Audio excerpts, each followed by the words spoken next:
I remember you saying to me on or about the time that you decided to write your first book, Right. and you said, I think I'm going to write a book. Well, now you've written 55, and you've got 4 New York Times bestsellers. Most people would say that is, in terms of degree of difficulty of the work you've done, extraordinarily difficult. Like way, way One out of difficult. a million.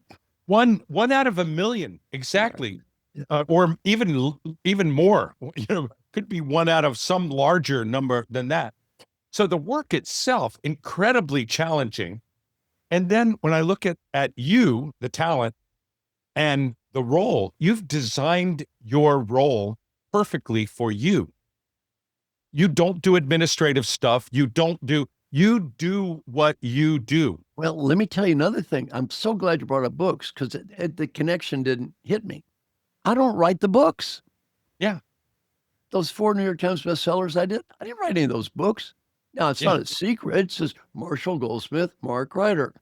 Marshall Goldsmith, ideas. Mark Ryder writes books and is agent. I don't want to be an agent and I don't want to be an author. He writes the books. We have a partnership. That's a perfect example. Yeah.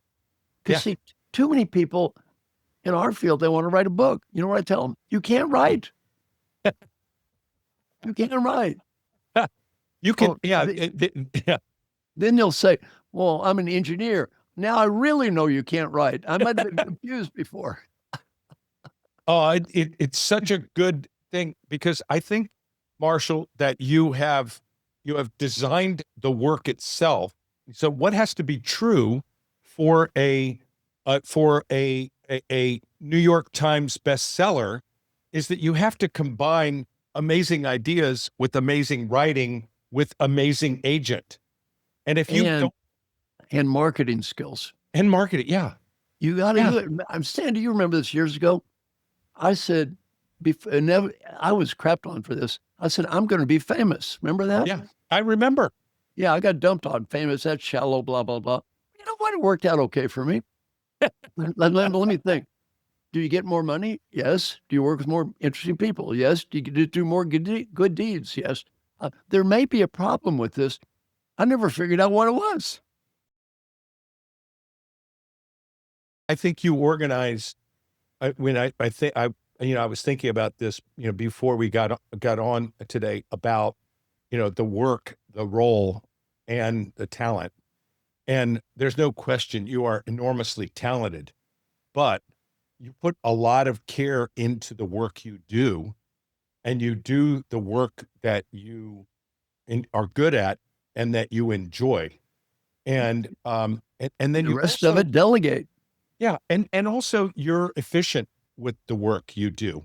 Because, I've heard people say along the way, well, gee, I saw Marshall speak before, and he said more or less the same thing. And I said, well, and what's wrong with that?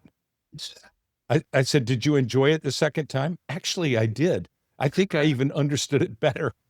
I said, so, And the one thing I just don't want to lose this because I don't think you could say it enough. One of the ideas you came up with, let me give you a definition of brilliant. It seems obvious after the fact, but nobody thought of it. That's the definition of brilliant, right? Well, to me, one thing you came up with is, let's see, you work in a company, who is producing value and what are they getting paid and how much attention are they getting? And is there any relationship between this stuff? Which in hindsight, of course, there should be. You know this better than I do. In many cases, there isn't. right. There's a very low correlation between I'm producing value in this company and anybody seems to care about me, which is, I think that's just such a brilliant concept of facing everybody doesn't add the same value. Everybody doesn't have to be an A+ performer, right? But some people need to be, remember, I listened to you talk. Some people need to be an A++. Right. Get them.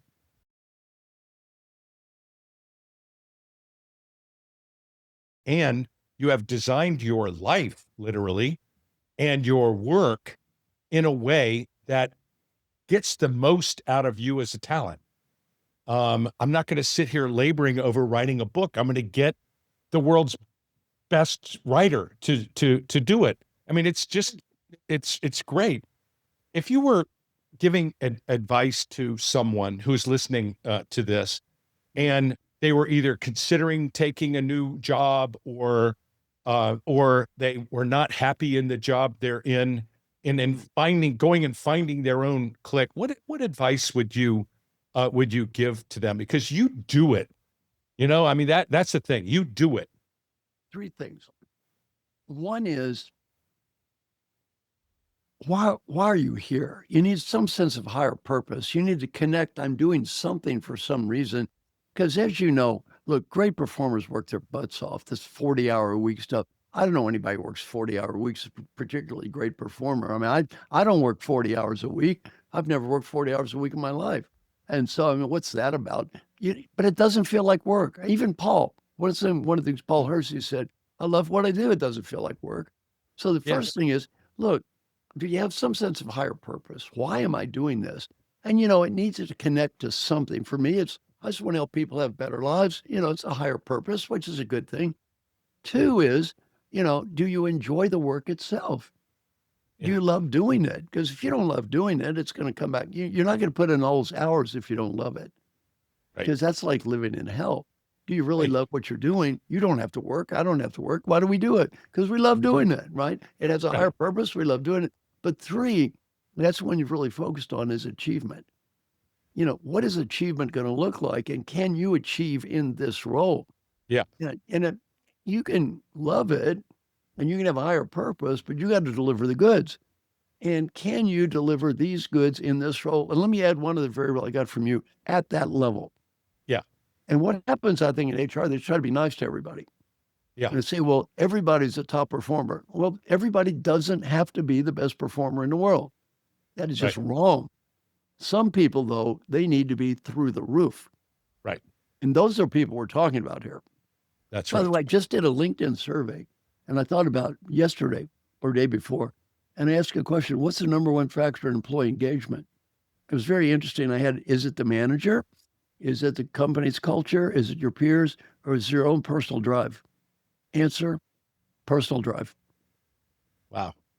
And by the way, it was higher than the manager and the corporate culture put together. Wow. That's what you talk about, though, all the time. Yeah. But nobody studies employee engagement, even looks at that. Yeah. It's nonsense. So, well, if you have a good manager, you're going to be engaged. Maybe not. Maybe you hate what you're doing. I mean, look, Scott McNeely was a nice guy. Bill Joy wasn't engaged in doing that work. Well, it wasn't Scott McNeely's fault. He was a bad manager. He's just doing the wrong work, right? Like you mentioned, the word you used, the work. Well, or do you want to do the work? Well, that's it. My advice to younger people is three things. Do I love doing this? If you don't, you're going to burn out.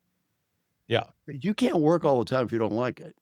Two, is it meaningful for you? And then three, can you achieve at a very high level in this role? And then can you do that? And then the other thing is you got to look at what it takes to do that. And as we mentioned, part of it is not just you. You got to have the motivation. You got to have the ability. You got to know what to do and how to do it. You got to believe in yourself. You have the confidence, and you need the support, as I mentioned for me, so much support I've had. And there's got to be an environment or market out there. Because as you know better than I do, if there's no market, you're the greatest buggy whip maker in history. Well, thank you. Who cares? There's no market. Right. So there got to be a market out there. And so that's really it. And I think just doing this honest self-reflection. And then if you're in the wrong role, like I was, by the way, get out. Yeah. Yeah. Get out. Yeah. I mean, and by the way, I'm not naive. You got to do what you got to do to make money sometimes. But to the degree humanly possible, even if you can't get out now, study something, do something different, get out. But don't sit there and beat yourself over the head because you're in the wrong place and you're not happy. And by the way, it's not necessarily the place's fault. Yeah. I mean, I love the school. It was a great place. There was nothing wrong with being a dean. It's not their fault. It wasn't the corporate culture. It wasn't some boss I had. It just wasn't me.